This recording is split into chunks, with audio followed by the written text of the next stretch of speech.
I'm interested in the topic. Well, let's see just where it takes us. Yeah, I'm interested too. This will be a fun conversation. Okay, we are live on Facebook, on LinkedIn, and on YouTube. Um, Everybody, thank you so much for being here. This is another very special episode of the Sports Roundtable. This is episode 6. And this is, of course, brought to you by the Unstoppable Mindset podcast. That's where you can find all of the Roundtable series. Go to the Unstoppable Mindset podcast and look for the episodes that are labeled Sports Roundtable. We have 6 of them on there. They're absolutely awesome. Great topics. And tonight, we have a new face with us. Kim Brady was unfortunately not able to join us tonight, but tonight we have Mr. Bill Dean with us. Bill, I'd love for you to take a hot moment and just introduce yourself really quickly. Yeah, I missed 1 week and I'm a new face. Like I don't easily forgotten. I suppose that's good in many circles. But Bill Dean, obviously, Keegan, I've known you for a while just through our LinkedIn connections and common paths on the same field and interests. And then, of course, Morgan, working with him with Wellness U. I have my own company called Cosma LLC, Can't Out Ski Mental Health, where we focus on really 8-week courses and key aspects in working with parents and their student athletes, son or daughter, and supporting them through their mental wellness, safe environments and their journey to playing college sports at whatever level that is. So I am super excited. I was telling you guys before we officially hit the air that, I was a little lonely after last week. I had to miss, and I'm happy to be back. So beautiful. Let's tee this thing up, Keegan. I appreciate it. And we had a good friend of mine who is a master certified coach, has over, I believe, 13,000 hours of coaching under his belt. A great mentor of mine, Mike Green, posted, "Hello, my great friend from Alaska." So we've had Alaska already drop in and say, "What's up?" They'll probably be in and out listening in. So, Bill, appreciate it. Morgan, if anybody is curious about Morgan, obviously we all introduced ourselves when we did our first live episode last week, but Morgan, I'd love for you to just do very quick introduction. We'll probably do them for the first few episodes. So go ahead and remind everybody who you are. Yeah, hi, thanks. I like the dog you got going on there. And Bill, I know she comes in when she gets restless. That means she's restless. Get that walk in there, Keegan. Come on, Yeah. it's good for you and her. Yeah. I mean, she's a Great Dane. She's more just probably hungry than wanting exercise. Always. Morgan Coe, CEO and founder of Ascentus Health, where we have a couple platforms for wellness, mental health, dealing with student athletes in particular. A lot of things we talk about on this podcast. I've been doing this for a long time. Work with a gentleman named Dr. Ken Yeager out of Ohio State University. I also work with Bill, pushing this stuff out there so we can, help more student athletes with the anxiety and stress that they're dealing with. So love the topics that we dive into, and just Bill, it's good to see you again. Good to meet you again. I forgot a little bit about you too, and you were gone for a little while, so it's good to have you back. It's been a hot minute. And as everybody knows, I'm Keegan Lamar. I've been a performance mindset coach for the past 5 years. I've worked with a number of athletes all the way from professional to amateur, and I help people do more with what they already have by helping remove distractions that stand between where they are and where they want to be. So tonight, the topic of conversation is about the foundations of a high-performing athlete. We can probably describe this as the foundations of probably a champion in some ways, right? And so I would love for tonight to really be an open conversation where I had asked everybody to think a little bit about what they think is the number one foundational thing that makes a champion, makes a winner as an athlete. I expect that we're all probably going to have something a little bit different. And I would love to be able to first open this up and maybe talk a little bit about why maybe these foundations are so important. But first and foremost, I'd love to get kind of a high level idea of some of these ideas that you guys have. Morgan, when I say something is foundational to, and as comments come in on what other people think, I'm going to go ahead and show them up here, which I think they are great. And we may have the exact same ones. We may not. And one that came in was drive as being a foundational aspect of a champion, which I could not agree more with.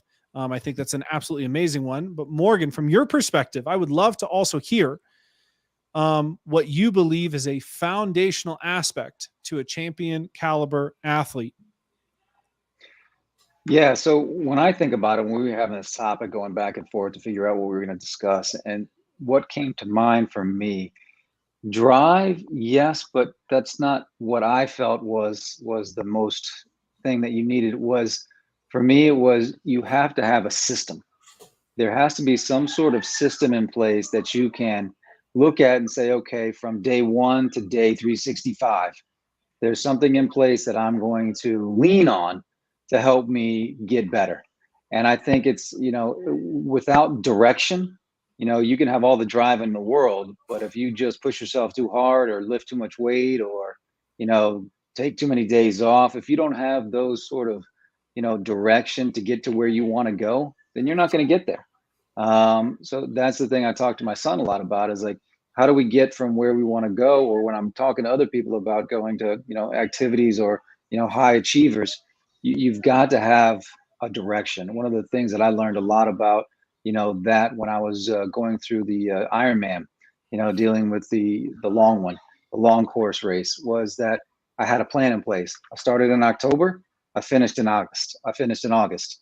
And without that plan in place, I probably wouldn't have competed as well as I did, or maybe even finished it at all. Each day, each week was set out, each month was laid out, each quarter was laid out, and you just continue to follow that plan until at the end, I was completing an Ironman. And so those things really hit me home, where you've got to have a direction. You've got to have, obviously, that drive, but you've got to have some direction. And, if I'm going to pull something out, that's what I'm going to pull out. But you don't get from, a kid playing basketball in your, in your driveway, with, obviously, without drive, without some, some encouragement from other people. But there's got to be that direction. Almost, I don't want to call it a coach, because maybe somebody else is going to pull that word out there, but you need that sort of direction. Awesome. I think that is an absolutely perfect way to kick this off, is talking about direction, because it's so important. If you're an athlete, you have to have your North Star. You have to be able to take this energy, all this focus, all this other stuff, and you got to be able to put it somewhere. So I couldn't agree with you more. Bill, when I say, what do you think a foundational aspect of being a championship caliber athlete is, what comes to mind for you? I would agree with Morgan. And for me, I really kind of follow that word of balance. It's something we use, with the student athletes and the teams that we work with, but there's always highs, there's always lows. What drives you, to use Mike's reference, but allows you to stay balanced through your in seasons, the balance from not just specializing, right? So those are always hot topics, but if you're playing multiple sports, how do you take the joy and the excitement and the energy of those sports and focus on that, from a competitive aspect, but you've also got that balance, and hopefully you've got some good mentors, coaches, strong, however your family dynamic looks, that support system that allows you to stay focused on the academics. And to me, that's when the champion athletes, taking just flat out the 1% God-given talent, the ability to be balanced throughout your season, your daily regimen. If you're a person that makes your bed, that's great. That's your regimen. And then after you make your bed, you're pretty set in your ways. And I think that's important for our young student athletes to really understand that kind of combines and it intersects to that ultimate drive of being a champion, because no matter what your sport, it's 3rd and 1, a big game, the pressure's on, the coach is going to call your number. And all of that regimen, all of that practice comes to that moment. And if you're able to be balanced and somewhat, level-headed, obviously, you can rely on those around you. I think that's what produces that champion athlete or that mindset. So, and that looks different for everyone. Everyone's got different circumstances, different dynamics around them. So balance may look different, but you can really tell or generally tell or have a good idea of somebody that, is pretty consistent in their daily routines, right? They probably never miss a weight room session. They probably always see the trainer if they need to. They're probably getting some extra help or support with academics when they need it. You can kind of identify that. And I think that would be kind of a common thread for champion athletes. Yeah. I think balance is a great one. And there's a word that I want to jump back to a couple of these things and dive into them further. And one thing that I'm going to come back to is the sense of being neutral. I think is something that would go into that vein. So I'm going to come back to that, but to offer my thoughts on this, when I think of the word or the concept of what is the foundational aspect of being a championship athlete, for me, it really, really, really comes down to the sense of controlling thoughts, right? If I told a room full of athletes, why don't we win? Like, what causes you to lose? And when you think of what causes you to lose versus why do athletes win, period, there'd probably be these two different lists between what makes you lose, what makes you win. And the thing that I would challenge with that, and I know this may ruffle some feathers here, but I would argue that every athlete, every human being is built to win no matter who you are, what you're doing. You are built to win. Your brain only knows, it doesn't understand positive versus negative. It only understands what you're focused on. And if you're focused on thoughts that simply don't serve you, if you're focused on beliefs that don't serve you, or if you're focused on beliefs that really do empower you, your brain is going to create numerous win conditions for you to be able to achieve those things.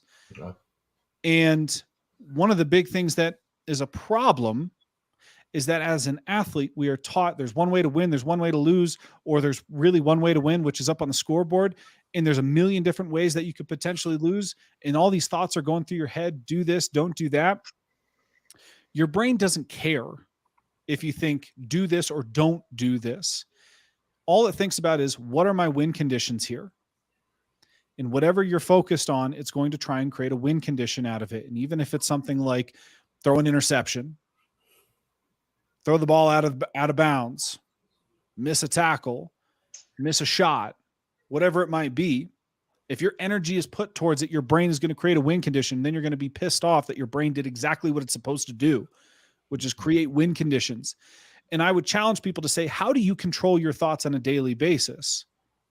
Or do you just not control your thoughts? Do they control you? Are you worried about them all the time? How would you change your thought process if you knew that every single thought that came across your mind, you would win at? And I think there's a lot of people who would probably say, well, there's a lot I would change if I knew every single thought that I had would come true. And I would sit here and argue that every thought that you have at some point or another has probably come true in some form or another. That for me is probably the most foundational aspect of a championship caliber athlete. When I think about something that they can do, it is control of your thoughts, because we are in control of them, or we choose to forfeit control. It's one or the other. Morgan, I do want to come back to your point of direction, right? You have to have a North Star. In today's day and age with athletes, there's so many different options. There's so, like, you're thinking of a high school athlete. There's probably, for some high school athletes, you have all these different potential college options, or you can play all these different sports. And you can try out all this different stuff. Finding a North Star can be really tough. How does someone who's young, because here's the thing, your prefrontal cortex isn't developed and fully developed until you're 25, roughly mid 20s. but yet we're asking them to make all these decisions on everything that's going to dictate their entire career, athletically and sometimes academically or even professionally. And we're asking them to have these directions. How do you start to sift through that, right? How do you start to actually solidify what a meaningful direction is for yourself? Well, great question. And I think it comes back to what Bill was talking about and what you were talking about. I mean, it's interesting how we talk about these things is really, you want to dive into one thing, it's hard, right? What makes a champion is more than one thing. It's direction, it's balance, it's mindset, it's, mindfulness, it's, coaching and mentor, how well you can take direction, how well you can be coached. I mean, there's so many different aspects to being that. So when you talk about, how do you handle that? How do you find your direction? I think, I talk a lot with my son about this because he's actually going through that, right? There's so many things that can come at you. And there's so many things that you want to do as a young adult, as a young student athlete, trying to find your way and find your direction. And so what we're doing and what we've done with others is make sure that they're having fun, right? First and foremost, they're student athletes, and they're probably not going pro, but if they do, they still want to have fun. And when I talked about direction, it's not only just direction, but it's also making sure you're doing it in a productive way. Because a lot of people want to go too hard all the time. They want to have that drive that's just too hard all the time. So understanding that part of the direction is being able to have that active recovery, have that balance, not only emotionally, but physically, to be able to take time off so you're not burnt out, so you're having fun. And like you said too, you talk about mindset, mindfulness, and your thoughts. When those thoughts come that you're not having fun, that also means you're tired. So being able to have that direction to be able to say, okay, this is part of my workout where I'm, a couple weeks on hard, a week off where I'm taking some time so I can recoup and rebalance my thoughts and my body. So for me, it's about finding that direction, but having fun and understanding that there's going to be setbacks, and that how do we handle those setbacks? How do we understand that those setbacks are coming, and when do they come? We can almost anticipate sometimes when they come. I can see it from my son a lot. He picks up and he has this direction where he wants to go, and he works hard to get there. And undoubtedly and inevitably, he gets hurt. Why? Because that one mindset of direction of where he wanted to go was such a driving force that he forgot, right, to get some balance. Yeah. And I swear that happens a lot. Unfortunately, it's never been a bad injury where you see these kids where there's just, that one tunnel vision of, I want to do one thing all the time, and they end up getting hurt. So for me, a lot of it is, finding that direction, but having fun doing it, making sure that, that balance is there, and understanding that things will come, just like you talked about with your mind. There's some things that are going to come in your mind. Do you let them control you, or do you control them? That's a huge part of it. So that's how I feel about the direction of how you can find it, is making sure there's that balance, making sure you understand that changes come, and making sure that you're pointed in the right direction, and that sometimes you veer off, but you come back, and how you get back is dependent on a lot of different things, and that's a whole nother segment. That's a whole nother episode in itself. That's a whole nother hour. Yeah. Bill, I'd love for you to weigh in on your thoughts on that. Yeah, I was listening to you go over that, Morgan. I think sometimes I wonder, does direction find you? And I always go back to when I was growing up, actually was in college, Bernard Hopkins. I think he was undefeated when boxing was still like way bigger than UFC to a degree. Like the executioner was the man, right? He was out of Philadelphia. He had the coolest, walk-up song, the entrance song. He had all the swag going on. But I remember, and I can't remember how old I was, but I remember one time somebody asked him, "How do you never lose?"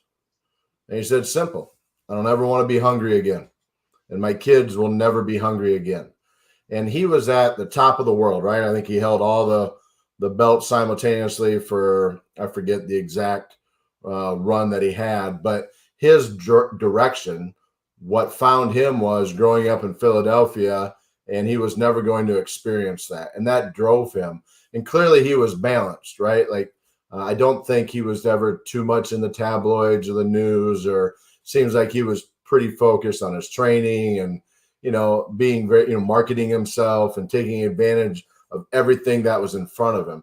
And his regimen, his balance just kept moving him forward, as that undefeated boxer. Whereas somebody could say Mike Tyson probably had enough drive too, right?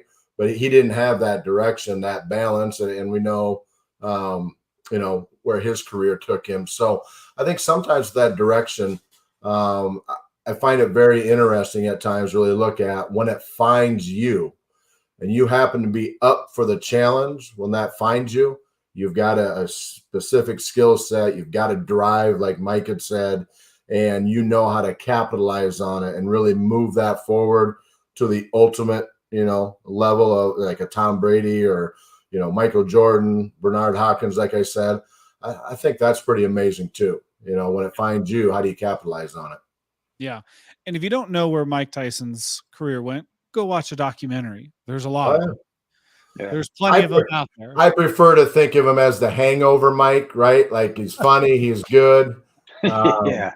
So that's good. But he's starting to get himself all figured out. He's kind of sat into his celebrity status, and he's this mythical figure who doesn't really, want to beat the crap out of people. Yeah.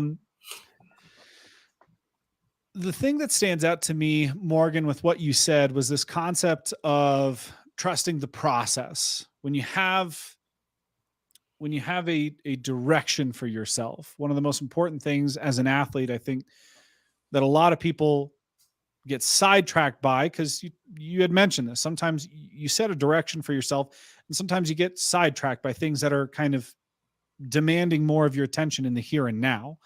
And sometimes that can pull you a little bit off, but you have to figure out how to course correct and stay on that path if it's something that you want to do that's a little bit more long-term, where your direction is faced. And one of the biggest things that I think goes into it from a concept standpoint is trusting the process. As an athlete, it can be so difficult to trust the process. Maybe you've been a part of a terrible team, a really bad losing season, or maybe you're coming off of a great season. You're in, and you know what's coming. You're potentially a rebuilding year if you're a senior heavy team, or people are getting traded or moving around. Trusting the process can be so difficult in a number of different ways. And as an athlete, the ability to sit there and say, number one, you have to trust the process with yourself. You have to be willing to say, I am or am not enough to fulfill my duties as an athlete within this team. Or if you're playing a solo sport, you am or are not enough in order to reach a championship caliber level to get the goals that, to achieve the goals that you want to have. There's that. There's the personal side of trusting the process. You got to put in the work. You got to be disciplined. You got to have direction for yourself. You got to have balance. You got to have all these other things. But then there's also the external side of trusting the process, understanding that your journey in sports as a whole, like losses and growth and challenge and all these other things, are just a part of the game. And the people who sit there and say, I can't stand losing, I can't stand this and that. Well, welcome to being an athlete. Yeah. You're sitting there and if you get upset that you've lost a game, guess what? On any given game, someone can come out on top. I think that's what one of the most beautiful things about sports is the Cinderella story, the team that's not supposed to win, the underdog that suddenly takes somebody out, right? Because the great equalizer in sport is this weird, on any given day, someone could get hot or something could happen. And you have to understand that you have to trust the process.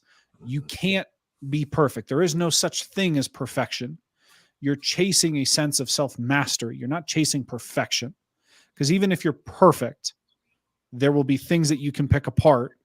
There is no human being who has ever been 100% perfect all the time. If there was, it would be Floyd Mayweather, and he would have never been even hit with a punch on any of his wins. Like, that would be perfect if he had 50 wins and was never touched by a punch, right? Mm-hmm. So even him, as much as he says he has an absolutely perfect record, he would probably sit there and say, there are things over my career that I could have done better. So you have to trust the process, and your process is going to be completely unique to everybody else. And and whether that's your own personal process or the team's process, it's going to be different than somebody else's team. Every team is different, right? They all have their own personality to them as the season goes on or as you compete. So being able to trust the process, I think, is one of the big things that really stood out to me as you were saying that. And I mentioned balance a couple times. I mean, I want to dive into a little bit more about balance as a whole. Bill, I'd love for you to dive in a little bit more specifically around when it comes to balance and you're thinking about athletes, there's got to be, I mean, having been recently, right? 2011 was my first collegiate football season. I would describe being a college athlete as anything but balanced. You have a 40 hours, I mean, to say the least, you have 40 to 60 hours a week, probably more if I really thought about it, but that's just off the cuff. 40 to 60 hours a week dedicated to pure sporting things, whether it's weightlifting, film study, practicing, getting, training, recovering, other stuff that is specifically dedicated to your sport. So I'm curious from your perspective, what you think balance really means from a holistic athlete perspective. Mm-hmm. Yeah, I kind of ping pong this one with you too, because I go back to your point, Keegan, when you were talking about chasing perfection, right? And when some individuals, when you lose, it's the end of the world. And like I've coached with a lot of great coaches. And the one thing that always gets me, and it drives me nuts sometimes, but you lose a game, right? You have your moment, your grieving period, your frustration moment, right? And you've just spent, if it's in football, really any sport, so much emotion, right? In football, it's all week you practice for 3 hours to win or lose. And that is a lot of pent up practice for that time. And, you get showered up after the pregame, you talk about it. And then some players, maybe because they have a good sense of balance or the ability, sometimes they just don't care. But sometimes we take like, wow, it doesn't look like Bill is upset that we lost. And it's like, no, I'm pissed off, and I'll be at running tomorrow morning, and I'll be at weights and film on Monday, and I'll get my game plan. Like, nobody's going to outwork me, but this doesn't define me. Like, I'm going to go home, or in college, I'm going to go back to my dorm room. I'm going to partake in whatever activities. If it's a losing weekend or a winning weekend, it's all relevant to what just happened. But I'm not just going to sit there and go, my identity was just lost because we lost that game. And I know many athletes, elite athletes, and everywhere in between, that is kind of how, to me, maybe they lack or they haven't found how to really embrace balance. Like, you can still be ultra competitive. You can chase perfectionism. But if you can't at some point flush it and move on, it's like the old in baseball, right? A coach says, the longer you think about you just striking out, the next 3 ground balls are going to find you, because that baseball always finds the one that's not focused on the pitch. And it always happens that way, right? Especially with younger athletes, it seems like. But, I just kind of ping pong that to you. I guess a little bit to your question too, Keegan, is I think sometimes if that's your sole identity, you're a football player or you're a boxer or you're a baseball player, then the idea of having balance, I don't know that you can, because you don't understand all the other facets of life that are around you, Yeah. So I kind of, I'll ping pong that back to you two. What do you guys think? Yeah. I mean, and I'll field that really quickly. I think if you're going to be an athlete, right? If you're in high school, if you're in college, you have to create balance, or else you're going to drive yourself insane, because you're in such a huge discovery phase of your life that if you do not give yourself the opportunity to be social, to figure out a little bit more about you as an individual and all these different things, if you don't even give yourself that opportunity because you're so obsessed over one thing, it's a trade-off. And it's one that, if you're a kid, I hate to say it this way, but it can really mess you up. and especially when you're that young. Now, when you're a pro, when you're paid to be a professional athlete, if you are, like someone like Kobe Bryant, 100% wild obsession about playing the game of basketball, or you think of, honestly, any great athlete in any sport. You think of the Williams sisters. You think of Usain Bolt. You think of Michael Phelps. You think of Simone Biles. You think of whatever name comes to head that you think is an incredible athlete. They don't have balance. Like, that doesn't exist. What balance is for them is the balance between training and recovering. Like, that's the balance that they have. It is not, how do I go out and be like super social? It's not, how do I go and also make sure I'm documenting this stuff so I can write a book and create business for myself afterwards. No, most young athletes could give a crap about that stuff. When you want to have balance, it's something that you value. If you value balance, then I think there are certain things you have to be willing to prioritize. And that is, number one, thinking about why you do stuff. Why do you play sports? Is there a certain sense of self-mastery that you're trying to accomplish? Okay, well then how can you apply that to other things, whether it's business, whether it's social life, whether it's other things, so that you can go and you can continue to explore that stuff while you play sports. And obviously there are a lot of different categories that someone could throw in there as like, oh, a healthy balance would be doing these 5 or 10 or whatever, whatever BuzzFeed blog you want to go read.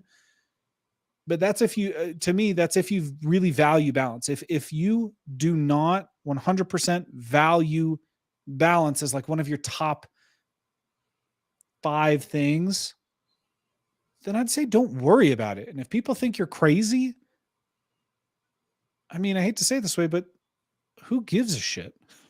Right? Like, if you don't have balance because you're obsessed, that's different than not having balance and having no sense of direction. But if you have a very clear goal that you're trying to accomplish and you want to be the absolute best at it, you have to sacrifice balance. So going back to Bill's point, and then I want to turn it over to Morgan, because I'd love to hear your thoughts. Balance is something that more frequently should be prioritized, because as we mentioned, and I think Morgan and Bill, you both touched on this. Newsflash, not every athlete becomes a professional. It's like 1 to 2% of all college athletes will move on to, depending on the sport, will move on to the next level and become a professional athlete. Probably 1%. Would we agree? Probably 1% is a fair number. It's below 3. Yeah, below 3 on a commercial. Which means 97% of all athletes who play at the collegiate level should probably give a crap about balance, or else you're going to feel real lost once sports ends. And I was one of those athletes who felt completely and totally lost. So it should be prioritized. But if you want to give yourself a higher chance at moving on to the next level, there's a sacrifice you're going to have to make, and you're going to have to become wildly obsessed and be the person who everybody says, you don't have any balance. You're going to say, yeah, because what I'm going after, you can't have balance. So you have to be willing to make that trade-off for yourself. And I think it's a really delicate line to toe between those things. But obviously that's kind of my take on it. And I think it's a really interesting subject. Morgan, I'd love to hear your take on how you feel about something like that. I think as an athlete that makes it to that level, even not just to the elite, but starting as a sophomore or junior on a varsity team, or making it to D1, D2 as a starter, or whatever it might be, you have to enjoy.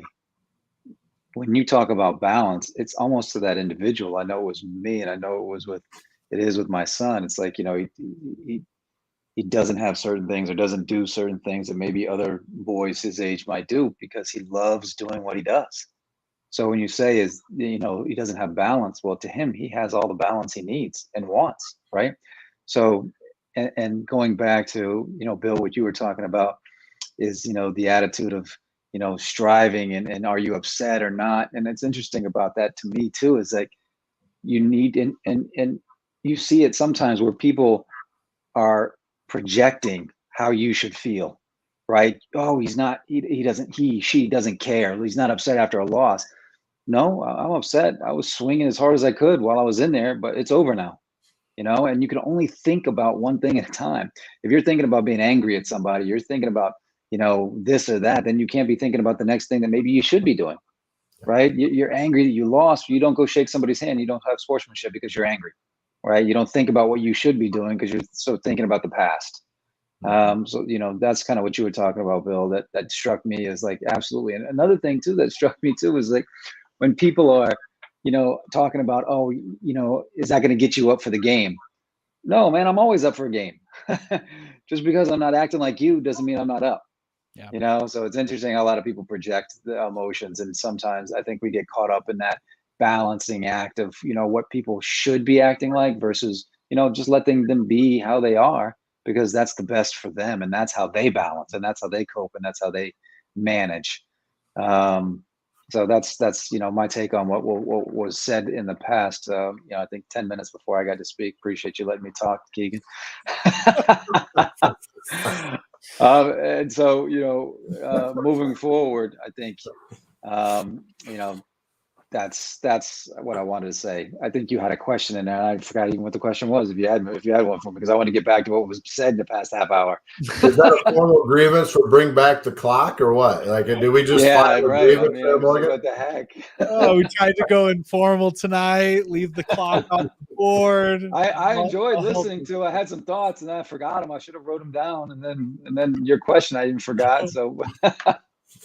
I don't even know. Did you even have a question for me? It was just like, hey, I want to hear your thoughts. So the question was like, what your thought is about balance in terms of, and I think you did answer it, right? Yeah. The concept of balance as it pertains to that line between having actual full-blown holistic athlete, holistic human being balance, and then being hyper-focused as an athlete balanced. Because you mentioned like your son has all the balance that right now he believes he needs, which for him could be sports, doing well in school, and having a good relationship with his close friends and his family, right? That could be all the balance that he needs. He doesn't need to go and be social with a bunch of different people. He may just have a very small circle. And I was one of those athletes. And when I was in high school, I never went out, right? Like I was one of those kids who I trained, I had school, and then I was just, with the rest of the time that I had, I usually just kind of hung out at home. Like, and for me, that's what balance meant to me. Now, obviously, when I went to college, should I have probably added another factor or two to that balance that probably could have helped me? Yes, absolutely. There's probably something in there that I could have done to be able to make myself a more well-rounded human being so that when sports ended for me, it could have been an easier transition. But it wasn't a priority for me at that time. I was doing what I felt was right. But obviously I didn't have someone there to say, hey, if the pros is potentially not in your future, do you feel prepared from a balanced perspective to be able to make the transition that you feel that you need into sports there afterwards? I would have 100% said, hell no. I have no clue what the hell I'm going to do after sports is over. But there's obviously a lot of programs out there that help with a lot of that stuff.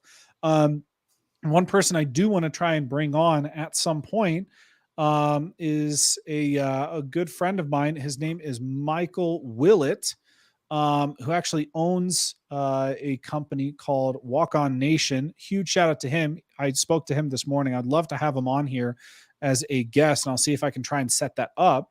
And that's what he does. He helps athletes create these different aspects of their lives for current athletes so that they can feel better prepared to be able to go and not only kick ass in sports, but able to do other stuff. So huge shout out to Walk On Nation. I had a great conversation this morning. I'll see if I can get him on. But that was kind of one thing, Keegan, with that, to your question, that holistic aspect that, and there's very clear cut science out there right now that supports we're talking about the athletes, but really from a parent perspective, with parents listening, for the younger athletes is the connection to the sports atrophy, right? When you're so hyper focused and you are specializing or however it is, how that deterioration over time, it's just inevitable. And there's more and more data now, and whether it be Tommy John injuries in baseball, because at third grade you got to have a better slider and curveball, to the world of wrestling and cutting weight and the ultra competition, like there's clear science that supports that. But then I think just the natural sociological and physiological impact, that, to your point earlier, if your brain's not fully developed in those key areas before 26, then a lot of what we're talking about, it's great for those young athletes to be listening to. But let's be honest, who the hell's protecting them? Like, at some point, you got to step in and say, I'm going to help you find some balance, because they're just not there yet. And it's not their fault. It's what they want, right? It's what drives them. But we've got to be there to protect them too. That's exactly where I was going to head. Is it's a cultural issue that we as coaches, mentors, fathers, mothers, friends, whatever it might be, needs to reel people in, because you hit it on the head. These are young kids. I mean, my son, we have a great relationship, talk all the time. Not every kid has that, right? Mm-hmm. And that's the issue, that just like you were saying, Keegan. I mean, if you had somebody in your ear that was saying, hey, while you were going through situations, hey, I went through this, or I've been through this, or I know people who went through this, and this is what happens. You know what? I remember being 18. You sometimes listen, sometimes you don't, but it's there, right? And that sometimes is just as important, whether you listen or not, is that thing that's talking to you about the things that could be happening, or things that maybe you're listening to. That everybody needs a coach, everybody needs a mentor, and that's where, we talked about this, the other day, was, a mentor, is it a role model, right? Yeah. Well, yeah, we're all role models. And that's, I think, what kids need to look up to. And that cultural aspect that, Bill, you're talking about, it just isn't there for a lot of kids. Yeah. Yeah. I completely agree. And I think, and that's probably a good segue to kind of wrap up on what I had as my, that foundational principle is obviously those thoughts. Like there are people there who don't help young athletes figure out how to control Yep. the stories that they sell themselves on. And, coaches are in positions where they could be helping with this stuff. And you think about, once again, these are young kids, and you have 18-year-olds going into college, 18, 19, 20, it goes up to from 18 to like 22 or 23, right? You have these kids who are competing in collegiate sports, and the coaches who are being paid millions of dollars to coach them, more often than not, could care less about the individual athlete. They care more about how they perform to be able to protect their own paycheck. And I say that because I have had coaches who I could not speak highly enough about in the college space. I have also had coaches who said, if I wasn't doing too well, go see the sports psychologist. And I went, and what I consider to be my college death sentence happened. I went, I sat down, I said some stuff, and I got diagnosed. And not many people understand this, but if you're a college athlete, or if you've ever been a college athlete, more likely than not, you are a pretty high functioning human being. And you have some incredibly high tolerance for adversity.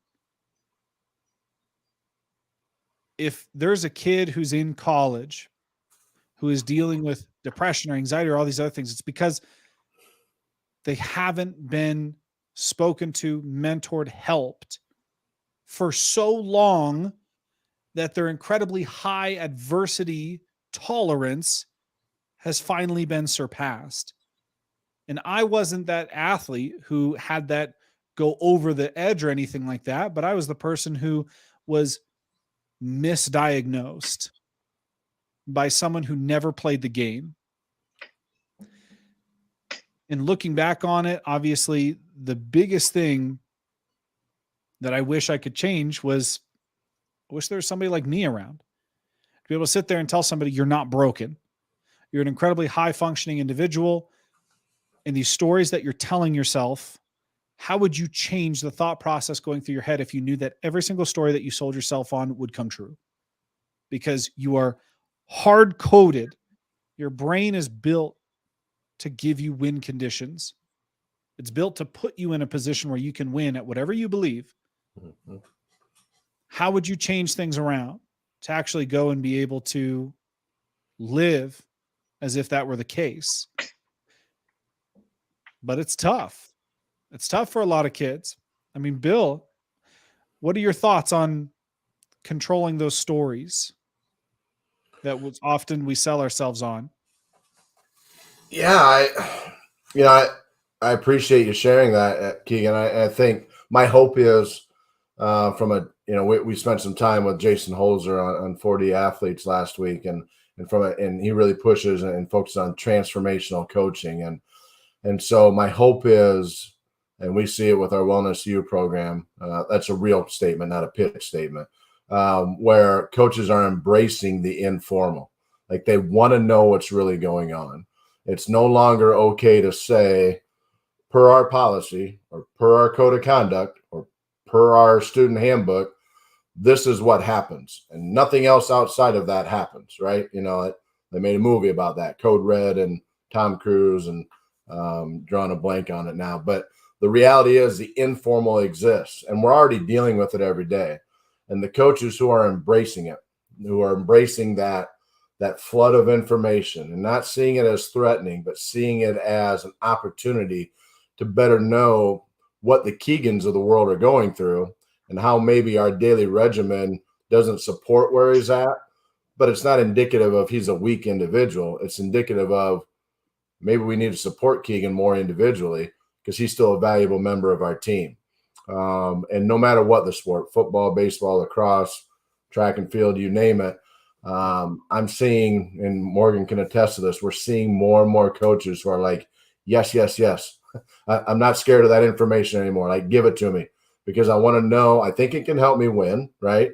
I think it can help our culture and our locker room and our overall performance, but it's what's best. And because I say I want the best out of my athletes when they commit to me at a college or in the high school to perform for me, then I better start listening to what's really going on. And for me, that's my hope. Maybe it's a little idealistic, but I know for me personally, I'm seeing more and more examples of that where coaches are saying, yes, please give that to me because I want to better support the young men and young women that, I'm in charge of, that are the responsibility of developing them now is more important than ever. And I'm up to that challenge. Give me that information. Yeah. Morgan, what are your thoughts on it? I mean, anybody who tells themselves, there are people who say, do you talk to yourself all the time? And some people will naturally raise their hand. And then there are the people who sit there and tell themselves, do I talk to myself all the time? And then they'll eventually raise their hand. Like we all talk to ourselves, right? It's a part of who we are as human beings, that inner monologue. How do people control that, right? Like, I mean, when you think about that stuff, like what was your experience with it? And what are your thoughts on some of those stories that some of these athletes can sell themselves on and how they master that? That is so tough, and thank you for sharing what you went through personally. Appreciate that story. It's heartbreaking and heartwarming at the same time because here you are. For me growing up, it was that inner dialogue. It's not that I was never good enough because I believed that I put the time in and put the effort in. I was that kid that was by himself, when nobody was around, throwing the ball against the wall, fielding ground balls, right? Going and taking the ball and bat and hitting myself against, the cage, right? You don't talk about put the tee up and you hit it into the backstop. I was doing all those things, soccer. So the skill was there, but it was that I wanted to be the best, right? And that was the thing that was driving me. And there's always somebody better. There always is. No matter what you do or how bad you want it, there's always going to be somebody better. And so it was that mentality that always drove me to probably a problem right? Because it was like, sometimes when things would get down, it'd be like, oh, I'm not good enough. That person's always going to be better, or that person's better. Or you come across somebody that was better. And then, for me, it's how you talk to yourself. And you only learn this because when we were growing up, I mean, I grew up in college in the early 90s. And I mean, back then, and even now, I mean, Keegan, you went through it too, I'm sure, where the mentality that it's so hopeful. And Bill, you touched on this. It's hopeful that I see coaches embracing some of the things that either we're doing or other people are doing to talk about certain things. But growing up, you didn't talk about it, right? You kept it in. And maybe your best friend that I had, growing up, we were best friends. I think we talked about since I was 12. Sometimes we talk about it, but really not until we got older, right? That we went through some stuff. You're like, yeah, I was going through that too. So it's hard because we don't go through it until we're older, and we really look back and have the self-awareness to be able to go through and say, you know what, we should talk to each other like we should talk to ourselves like I'm talking to you, right? And that's what we've got to instill in ourselves, and where we can hopefully change that is, would you say this to your best friend the way you're talking to yourself right now? You absolutely would not. You would not do that. You would not say you're full of shit, you're worthless. You wouldn't say you're not good enough. You wouldn't say you're not working hard enough. You wouldn't say you suck. You wouldn't say, you wouldn't say those things. You would say, hey, you know what? You tried real hard. You look real good out there. You know what? You'll get them next time. That's what you would say to your best friend. Be like, come on, let's go hit the weights. Or, hey, you know what? Let's take a day off. Or that's what you would do. But we don't do that to ourselves, but we do as we get older. I'm in my 50s, and now I know. I probably started saying that, about myself probably 2 years ago, because I know I was still beating myself up probably 5 years ago. But that's the tough part about being a kid is the big part about being a kid is you really need to have those supporting culture and the supporting people around you. And you see those, diamonds in the rough that make it through, or they just were by themselves. But that is so rare. And you hear those stories, those are the documentaries, and those are the inspirational things. But that's not everybody. That's not most people. That's just one out of, maybe 100,000, right? Yeah. That comes through alone and just is like, I didn't need anybody or didn't do anything. But talking to yourself is such a hard thing to come to as a kid by himself. I don't know how they would do it. I didn't, unless you have somebody who's there that's helping you. And like Bill said, the coaches, the peers, the mentors. And I really think, talking about what Bill was talking about with coaches and how the coaches are starting to get with 4D and all these other programs about coaching, to where it's a different mindset, right? You're not the Bobby Knights of the world anymore. And then people, you get on here like, oh, well, are the kids, that everybody gets a medal? No, we swung the pendulum too far, that one. But you're not Bobby Knight anymore either, right? You need something in between where you're caring, you grab, you get a hug, you do some certain things that are nurturing, as well as, you play the hard guy sometimes too. So, that's the kind of the aspect where peers could be a little bit more involved, where we can coach the peers into being able to be more understanding of each other, not just the coaches. Yeah. And I think a lot of that actually comes down to, I mean, there was an interesting article that came out shortly after the LA Rams won the Super Bowl, which was based around, one of the core things that the team believed led them to a Super Bowl championship was that they have been practicing a culture of like positive coaching and being optimistic and a positive mindset. And I think it's one of those things where, Morgan, like when you're a kid, you learn what you're supposed to think. Like you're a sponge, right? Like you're sitting there, you're trying to figure out, okay, what am I supposed to think? What am I supposed to do?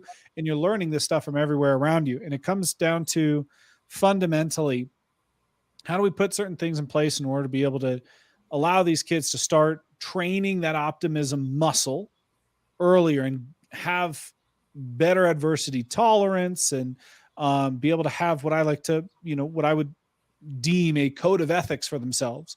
I believe in certain things, therefore I stand for this and I don't stand for that. And this is probably one of the most important things that a young athlete can understand is when you give yourself a disciplined code of ethics to believe in positivity and positive thinking, you're going to naturally cut yourself off from experiencing negative thoughts more frequently than most other people do. And when you do that, you give yourself a better shot at performing at a higher level. And it's this thing that's going to start happening when the coaches and resources that these kids have access to are more readily available. And I hate to say it, but when some of the coaches who are from an older generation continue to move out, and there are younger coaches and that are pushing and changing the game, such as the Sean McVays of the world, come in and they implement something where they say, this is how we do things around here. Mm-hmm. And you look at another guy like Steve Kerr, right? Mm-hmm. I mean, he's not a young buck, but he's someone who gets it. He understands the power of a positive mindset. And obviously the Golden State Warriors are an amazing example of a team that has relentless positivity, which being positive doesn't mean you're soft. The term relentless positivity just means you have a high adversity tolerance and you don't put up with certain types of behavior. When those things become normal in sports, which probably over the next decade will become more and more frequent, I think we'll see a couple things. And I would be interested in a decade to come back and listen to this. I think over this next decade, we're going to see a couple things. Number one, more coaches are going to take mindset and positivity training and optimism training and a positive culture more seriously. One, because they have to, or two, because that's what they fundamentally believe needs to happen. As they do that, we will see a more diverse set of teams enter championship realms. It's not just going to be the Alabamas and the Georgias of the world entering the NCAA championship game for college football. Mm-hmm. Because the thing is, both of those teams, while they have amazing talent, both have an incredibly high focus and a lot of money invested in their mental performance coaching sector of their team. And I know this because the late Trevor Moawad and the team he started with Limitless Minds, Trevor Moawad helped those teams and wrote about it, implementing the culture of those things. And he helped build some of their programs about positive coaching. So I know for a fact that they've put a lot of money into that stuff, and you could go and look and you could see the resources they have. And other teams that have it, Auburn, LSU, it's almost like the SEC is not necessarily set up to have just superhuman athletes, but it's like they care about what drives winning. And therefore they care about more than just really good talent. The more teams that implement stuff like that, you're going to have a more diverse group of people fighting for championships every single year. And it's going to come down to those miraculous plays, right? Because everybody's going to be so much more on an even playing field. Same thing's going to happen in professional sports. You're going to see a more diverse group of individuals reaching the finals or the championships on a professional stage, because you'll have more professional teams needing to implement a more mental forward focus, not mental health focused, mental forward focused.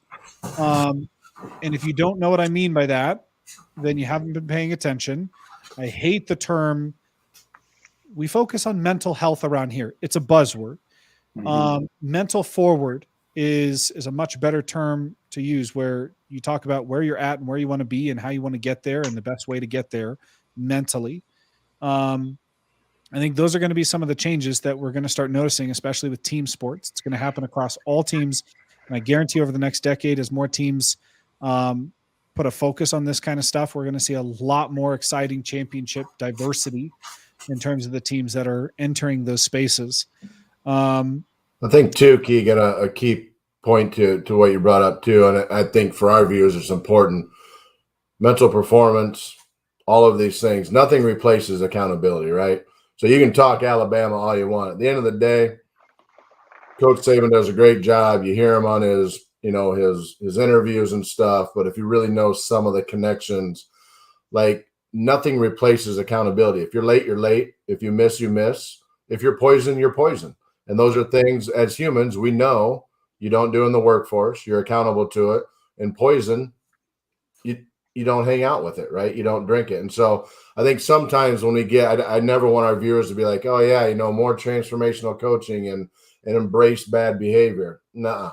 It is helping students, athletes get back to balance quicker.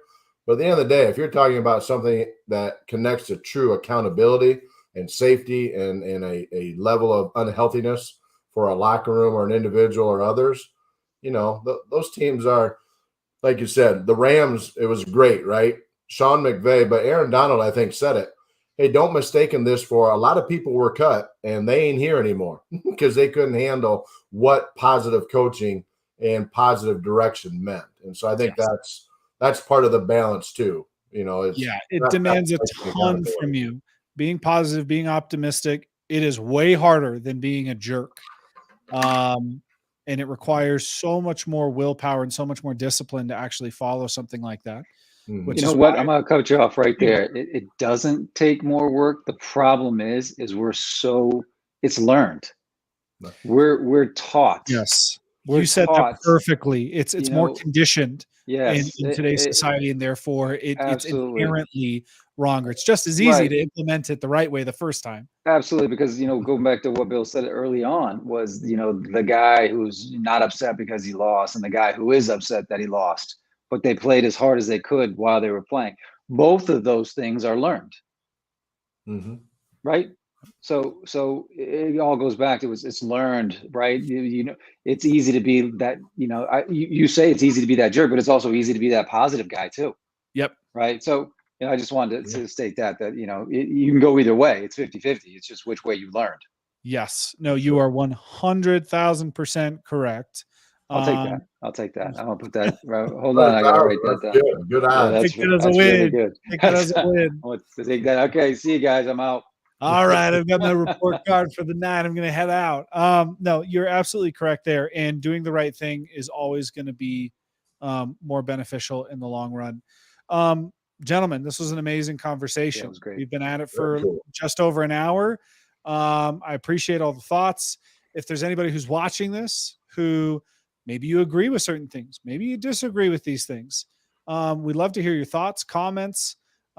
Maybe you have continuing questions that you'd like to ask us. Obviously, we're not just passionate about this space. We're actively involved in it, and we're trying to be a part of, obviously, the future of the game in a multitude of different ways, all focused around physical, mental, social, all these other types of healths that are in there. And it's really just about doing things right? I mean, some people say you either do it right or you're going to have to redo it at some point. And we've run into that plenty of times. We're looking to just be able to find a way to finally get it right and be a part of that solution. So this is going to, and if you're just joining us, or if you're watching this now, obviously every single Tuesday at 7 p.m. Mountain, I'm doing some math here, gentlemen, 7 p.m. Mountain time, which is 6 p.m. Pacific, 9 p.m. Eastern time. I struggled with that. Yeah, you did. You can find us here on Tuesdays. And if we have at least 3 of the 4 of us who have been a part of this, like I mentioned before, the only person who isn't here tonight due to a conflict is Kim Brady. But if we can get at least 3 of us on here, we're going to be on here every Tuesday. Come join us. Obviously, we're streaming this live on YouTube, LinkedIn, and Facebook. So go ahead and hit subscribe, follow us, get notified when we go live, share this out if you thought there were interesting points in this. But as always, gentlemen, this was a great conversation. So I appreciate it. And I look forward to the next one. I do too. Thanks, guys. I always appreciate you. Love it. Have a good week. Have a good week, guys. We'll see you next Tuesday.